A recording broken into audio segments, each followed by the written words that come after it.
오늘 말씀드렸듯이 세계 성찬주일로 지킵니다. World Communion Sunday인데요.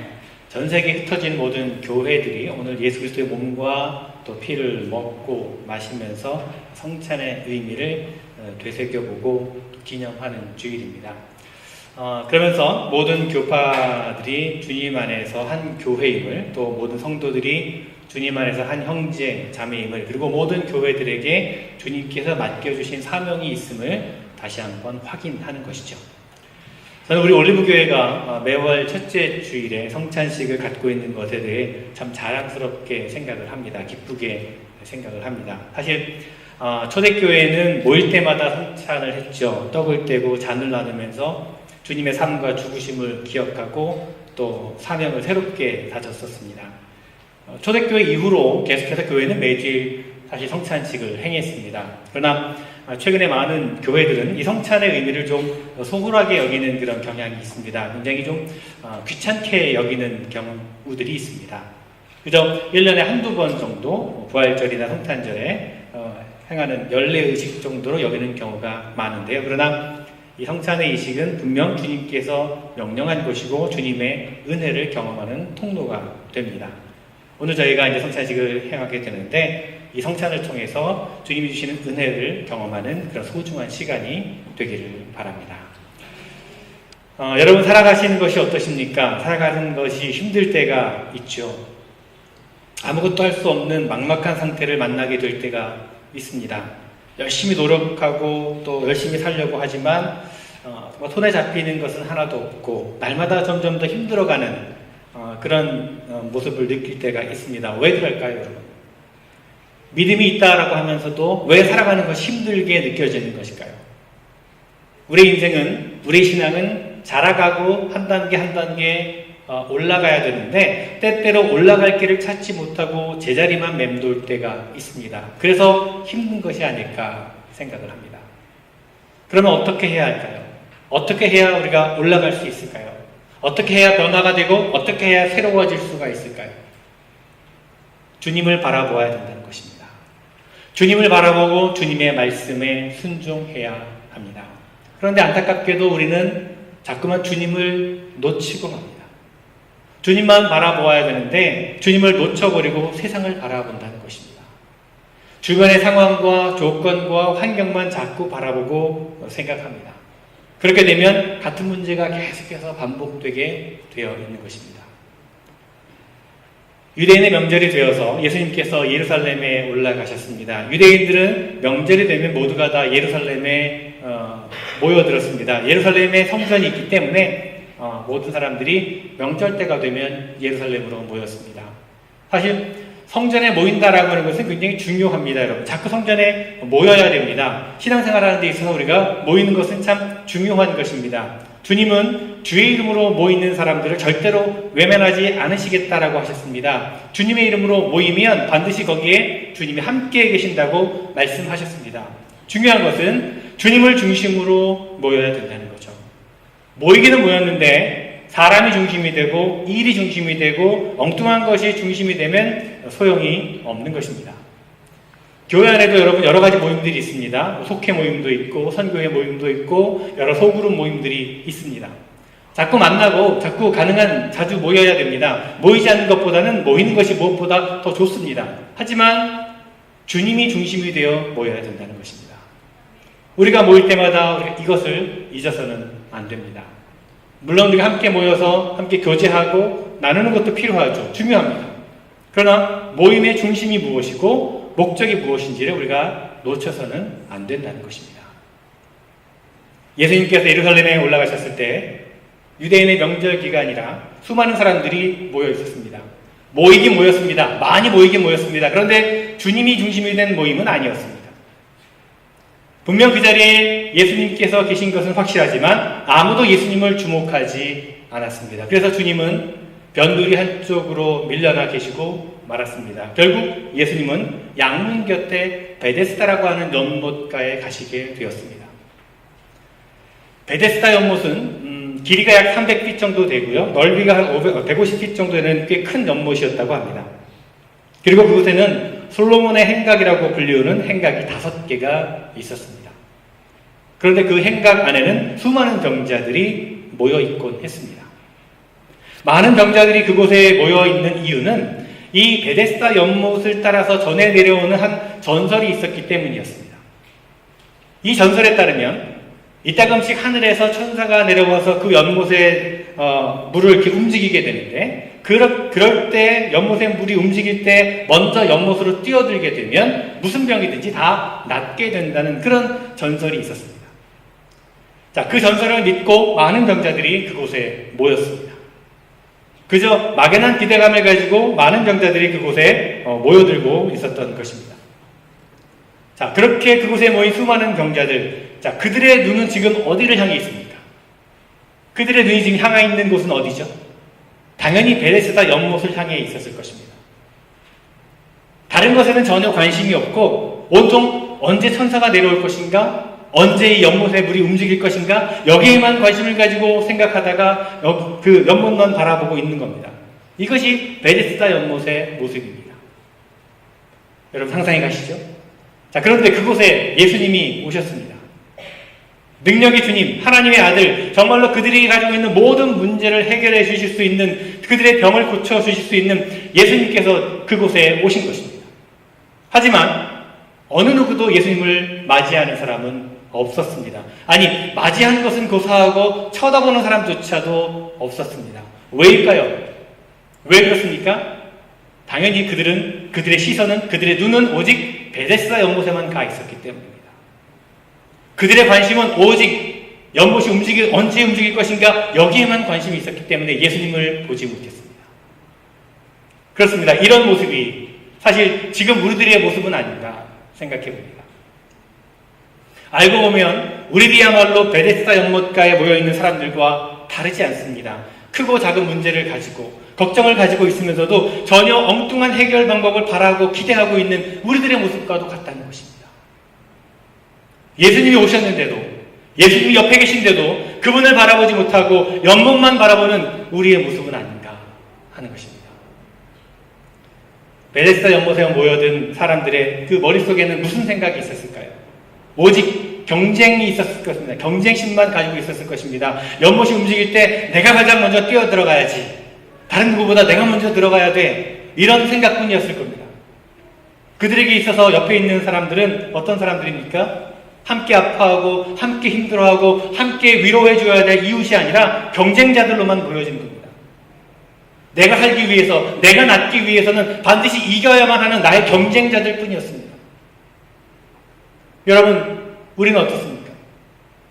나만 잘 되면 그만이고 내가 잘 되기 위해서라면 다른 사람은 어떻게 되든지 상관하지 않는, 아니, 내가 잘 되기 위해서는 다른 사람을 이겨야만 된다고 생각하는 우리들의 모습은 아닙니까? 한번 여러분 옆에 있는 분의 모습을 바라보시기 바랍니다. 한번 바라보십시오. 경쟁자로 보십니까? 우리의 모습이 베데스다에 모인 사람들과 정말 다르지 않는지 한번 생각해 보았으면 좋겠습니다. 그렇게 모두가 베데스다 연못만 뚫어지게 쳐다보고 있는 그 자리에 38년 동안 병들어 누워 있는 사람이 있었습니다. 그는 혼자서는 일어설 수 없는 중병을 앓고 있는 사람이었습니다. 그가 여기 베데스다에 오기까지 많은 의원들을 만나보았겠지요. 좋다는 약도 다 써보았을 것입니다. 여러 가지 치료 방법을 다 해보았을 것입니다. 하지만 다 소용이 없었을 것입니다. 그래서 결국 베데스다 연못까지 왔을 것입니다. 마지막으로 이 전설이라도 한번 내가 믿어보려고 베데스다까지 왔을 것입니다. 하지만 여기까지 오기는 왔는데 정작 물이 움직일 때는 들어갈 수가 없었습니다. 38년 동안이나 누워있던 그 사람이 어떻게 다른 사람들보다 먼저 빨리 물속으로 들어갈 수 있겠습니까? 목회를 하다 보면 이런 분들을 종종 만나게 됩니다. 세상에서 별거 다 해보다가 결국 실패하고 좌절하고 절망해서 그래서 마지막으로 교회를 찾아오는 분들이 있습니다. 글쎄요, 세상에서 만약 성공했다면 아마 교회에 나오지 않을 뿐이었는데 그렇지 못했으니까 교회에 나오는 분들이 있습니다. 물론 그것도 큰 은혜입니다. 수단과 방법을 다 썼어도 안 되어서 게다가 도저히 저 치열한 경쟁을 뚫고 베데스다 연못에 먼저 뛰어들 자신이 없어서 그래서 그저 체념하고 있다가 예수님을 만나게 된 이 38년 된 병자처럼 세상에서 하다 안 되어서 그래서 예수님 앞으로 나온 분들이 있습니다. 어쨌든 그것도 은혜입니다. 큰 은혜죠. 그런데 안타까운 것은 그렇게라도 해서 예수님 앞으로 나온 것까지는 참 좋은데 문제는 여전히 세상에 대한 미련을 포기하지 못하고 있다는 것입니다. 예수님이 어떻게 한 번만 도와주시면 그러면 내가 성공할 텐데, 어떻게 한 번만 기회를 주시면 그러면 내가 다시 돌아가서 모든 걸 다 회복할 텐데, 이러고만 있는 겁니다. 38년 된 병자 역시 바로 이런 마음을 가진 사람이었습니다. 예수님께서 그에게 다가가 물으셨습니다. 내가 낫고자 하느냐? 내가 낫고자 하느냐? 중요한 물음입니다. 내가 낫고자 하느냐? 오늘 우리들을 향해서도 주님께서 똑같이 물어보십니다. 내가 낫고자 하느냐? 희망에 대해서 말씀하시는 겁니다. 희망이 없으면 죽은 거나 다름이 없습니다. 희망이 없는 사람은 주님도 어쩌실 수가 없기 때문입니다. 그래서 희망이 없는 사람, 절망에 빠진 사람을 가리켜 죽음에 이르는 병에 걸렸다라고 말하는 것이죠. 희망이 없다면 기도도 못하고 말씀에 순종하지도 못합니다. 그러면 누구도 어쩔 수 없습니다. 주님도 어쩌실 수가 없습니다. 다행히도 이 38년 된 병자는 아직 희망을 포기하고 있지는 않았습니다. 낫고자 하는 희망이 그에게 있었던 거죠. 간절히 낫고 싶어 했습니다. 만약에 그렇지 않았다면 예수님께서 네가 낫고자 하느냐라고 물으셨을 때 아마 대답하지 않았을 것이고 그냥 귀찮다는 듯이 외면해 버렸을 것입니다. 그렇습니다. 이 38년 된 병자는 분명히 희망이 있었습니다. 그러나 그 사람은 낫고자 하는 희망은 있었어도 그 희망을 엉뚱한 곳에 두고 있었다는 것이죠. 그래서 이렇게 대답을 합니다. 7절 말씀에 보면 병자가 대답하되 주여 물이 움직일 때 나를 못에 넣어주는 사람이 없어 내가 가는 동안에 다른 사람이 먼저 내려가나이다. 자, 여러분 이 말씀을 잘 생각해 보십시오. 지금 옆에 있는 분이 누굽니까? 예수님이 옆에 계십니다. 예수님이 앞에 계십니다. 예수님께서 네가 낫고자 하느냐 물어보십니다. 그런데 지금 이 사람의 관심은 어디에 있습니까? 여전히 베데스다 연못에 관심이 있습니다. 주님이 앞에 계신데도 여전히 베데스다 연못만 쳐다보고 있는 겁니다. 오로지 그 방법밖에는 없다라고 생각하는 거죠. 물이 움직일 때 그때 그 기회를 놓치지 않고 다른 사람보다 먼저 들어가야 하는데 그게 자기 힘으로는 안 된다는 것입니다. 그래서 지금 뭐라고 예수님께 얘기합니까? 예수님 보고 자기를 도와달라는 거예요. 예수님 보고 물이 움직일 때 그때 자기를 좀 도와서 내가 물에 들어갈 수 있도록 도와달라고 지금 요청하는 겁니다. 참 안타깝고 어리석은 모습이 아닐 수가 없습니다. 예수님이 누구신데? 예수님이 어떤 분이신데? 말씀 한마디로 죽은 사람도 살리시는 하나님의 아들인데 인생의 모든 문제를 해결해 주시는 분이신데 그런데 예수님을 만나서 한다는 말이 고작 베데스다 연못에 들어갈 수 있도록 자기를 도와달라는 겁니다. 여러분 어떠십니까? 혹시 우리들의 모습이 바로 이런 모습은 아닌가요? 내가 다 결론 내리고 나서 그리고 나서 예수님께 내 요구대로 해달라는 그런 우리의 모습은 아닌가 하는 것입니다. 주님, 이것 말이죠. 이렇게 하면 되는 겁니다. 그러니까 주님이 하실 것은 이것만 해주면 됩니다. 이렇게만 해주시면 돼요. 주님, 이 문제는 말이죠. 내가 제일 잘 알고 있는데 그러니까 그저 주님은 내 말대로만 내가 시키는 대로만 이것만 도와주시면 됩니다. 이런 우리의 모습은 아닌가 하는 겁니다. 그러면 안 된다는 것입니다. 정말 예수 그리스도가 우리 인생의 주인이시라면 정말 예수님이 우리의 구원자 되심을 믿고 고백한다면 예수님께 전적으로 맡겨드려야 합니다. 주님, 내가 가지고 있는 이 문제들, 내가 아무리 노력해도 해결되지 않는 이 문제, 나는 어리석고 부족하고 연약하오니 주님께서 맡아주시옵소서, 주님께서 해결해 주십시오. 주님의 뜻이라면, 주님의 말씀이라면 내가 순종하겠습니다. 이렇게 해야 된다는 것입니다. 여러분, 기적은 언제나 순종할 때 일어나게 됩니다. 예수님께서 38년 된 명자를 향해서 계속해서 말씀하십니다. 일어나 내 자리를 들고 걸어가라. 일어나 내 자리를 들고 걸어가라. 자, 이 말씀이 38년 된 병자, 이 누워있던 이 사람의 과연 가능한 일이었을까요? 만약 그 사람이 예수님의 말씀에 순종하려고 하는 마음이 없었다면 어떻게 대답했을까요? 아마도 아니 예수님 지금 누구 놀리시는 겁니까? 내가 뭐 누워있고 싶어서 이러고 있는 줄 아십니까? 내 입장이 좀 되어보십시오. 나라고 일어나고 싶지 않아서 제가 이러고 있는 줄 아십니까? 아마 그렇게 예수님께 따질 수 있는 그런 상황이었을 것입니다. 여러분, 우리의 모습은 어떻습니까? 주님의 말씀을 듣고 말도 안 되는 이야기라고 무시하는 그런 모습이 우리에게는 있지 않습니까? 주님은 나에게 일어나라고 하시는데, 일어나 자리를 들고 걸어가라고 하시는데 오히려 주님께 우리가 따지고 있지 않느냐는 겁니다. 아니, 주님 뭐라고요? 내가 정말 주님 정말 내 사정을 몰라서 그러시는 겁니까? 나는 뭐 몰라서 이러고 있는 줄 아십니까? 주님, 그런 소리 좀 하지 마십시오. 그렇게 주님에게 항의하는 우리의 모습은 아닌지 생각해 보자는 것입니다. 그러면 안 된다는 것입니다. 그러면 기적을 경험할 수가 없습니다. 예수님께서 그렇게 말씀하실 때 38년 된 병자는 자리를 박차고 일어섰습니다. 그리고 38년 동안 누워있던 그 자리를 걷어내어 버렸습니다. 그렇습니다. 그렇게 하니까 된 것입니다. 주님의 말씀이니까, 주님의 뜻이니까 순종하고자 할 때 떨치고 일어나게 되는 것입니다. 그때 기적의 역사가 일어나게 되는 것입니다.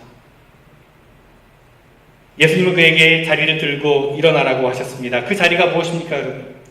그에게는 가진 것에 전부나 다름없는 것이었습니다. 지금껏 38년 동안 그것만 의지하며 살아왔습니다. 이제 그런데 그것을 걷어버리라고 하십니다. 더 이상 그 자리에 누워있지 말라고, 더 이상 그 자리에 의지하지 말라고 하시는 겁니다. 그렇다면 여러분, 우리의 자리는 무엇입니까? 여러분이 가지고 있는 자리는 무엇입니까? 우리에게는 혹 그것이 전부라고 생각되어지는 것일지 모르지만, 그러나 주님께서 보실 때는 그것 때문에 안 되는 것이 있습니다.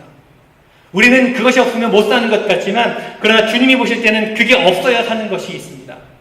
그게 바로 자리입니다. 베데스다 연못가는 우리들이 살아가는 지금 우리의 현실을 그대로 옮겨놓은 곳입니다. 세상을 살아가는 사람들의 모습이 그대로인 것입니다. 생명의 근원은 오직 주님이신데, 그런데 사람들은 엉뚱하게도 베데스다 연못에 모든 것을 걸고 있습니다. 모두가 다 그것만 뚫어지게 바라보고 있습니다. 성공이라고 하는 베데스다, 물질이라고 하는 베데스다, 명예, 지식, 권력이라고 하는 베데스다, 거기에만 문제 해결이 있는 줄 알고 그것만 바라보고 그것만 뚫어지게 쳐다보고 있습니다. 거기만 의지하고 있습니다. 그러나 그것은 아닙니다. 베데스다, 어찌 보면 그것은 환상에 불과합니다, 여러분. 거기에 들어간다고 해서 문제가 해결되는 것이 아닙니다. 인생의 진짜 문제는 그런 것으로는 해결되지 않습니다. 만약 예수님께서 38년 된 병자의 소원대로 물이 움직일 때 그를 도와서 그 연못 속에 넣어주었다면 어찌 됐을까요? 정말 그가 원하던 대로, 그가 꿈꾸던 대로 그 병이 낫게 되었을까요? 글쎄요, 병이 낫기는커녕 아마 그 물에 그냥 빠져버렸을 것이라고 저는 생각합니다. 여러분, 오늘 우리의 소원은 어떻습니까? 주님께서 우리가 원하는 것을 그대로 다 들어주시면 그러면 과연 행복할까요? 아닙니다. 우리가 원하는 대로 다 그대로 이루어졌다가는 큰일 날 수 있습니다. 사실은 그래서 주님께서 안 들어주신지도 모릅니다. 38년 된 병자, 그의 질병은 사실 죄의 문제와 연관이 있습니다. 오늘 읽진 않았지만 5장 14절 말씀에 보면 예수님께서 이렇게 말씀하십니다. 보라, 내가 나았으니 더 심한 것이 생기지 않게 다시는 죄를 범하지 말라 하시니. 더 심한 것이 생기지 않게 다시는 죄를 범하지 말라는 것입니다. 그렇습니다. 이 말씀은 그 질병이 죄의 문제와 연관되어 있다는 것을 보여주는 것입니다. 그런데 그 자신은 전혀 그렇게 생각하고 있지 않았습니다. 다른 곳에서 원인을 찾았던 거죠. 자신을 물에 넣어주는 사람이 없어서, 다른 사람이 나보다 먼저 베데스다에 들어가기 때문에 그래서 자기는 낫지 못한다고 생각하는 겁니다.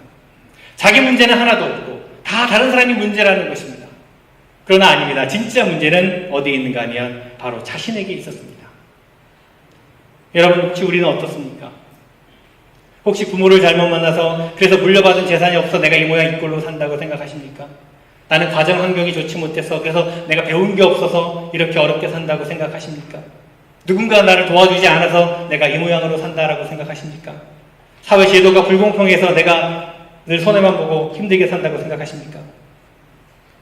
아닙니다. 진짜 문제는 하나님의 은혜가 임하는 통로가 막혀있기 때문입니다. 성령께서 부어주시는 그 은혜만 받으면 되는데 그 은혜의 통로가 막혀있는 것입니다. 나의 죄 때문에, 버리지 못한 내 욕심과 욕망 때문에, 세상에 대한 미련 때문에, 내 어리석음 때문에 하나님의 은혜가 내 마음 가운데 채워지지 못하게 가로막고 있는 것입니다. 그래서 안 되는 것입니다. 그렇습니다. 죄의 문제가 해결이 되어야 합니다. 욕심의 문제가 해결이 되어야 합니다. 잘못된 습관이 해결되어야 합니다. 말씀 앞에 순종하지 못하도록 내 앞을 가로막고 있는 그 모든 것들이 사라져야 합니다. 그래야 해결됩니다. 여러분의 인생의 문제가 잘 풀리지 않으십니까? 계속해서 어려운 일들이 반복되고 있나요? 한다고 하는데, 노력한다고 하는데, 그런데 안 되는 것 같으십니까? 그럴 때 주님을 바라보시기 바랍니다. 베데스다 연못만을 바라보는 우리의 시선을 돌이켜서 이미 내 곁에 와 계시는 주님을 바라보아야 합니다. 그리고 그 말씀에 순종해야 합니다. 더 이상 베데스다 연못에 대한 미련 같은 거 갖지 말고 오직 주님을 바라보고 말씀에 순종하시기 바랍니다. 그 말씀에 순종해서 자리를 들고 일어나야 합니다. 더 이상 그 자리에 연연하지 말고 일어서야 합니다. 그러면 새로운 인생이 펼쳐지게 될 것입니다. 우리가 주님을 바라보고 주님의 말씀을 듣고 그 말씀에 순종하는 순간 기적의 역사가 우리 삶 가운데 일어나게 될 줄로 믿습니다. 늘 주님을 바라보시며 승리하는 인생을 살아가시는 여러분 모두가 되시기를 간절히 주님의 이름으로 축원을 드립니다. 기도하겠습니다. 베데스다 연못가에 있는 우리들의 모습을 돌아봅니다. 그저 물이 움직이기만을 막연하게 기다리는 우리들의 모습인 것을 고백하게 됩니다.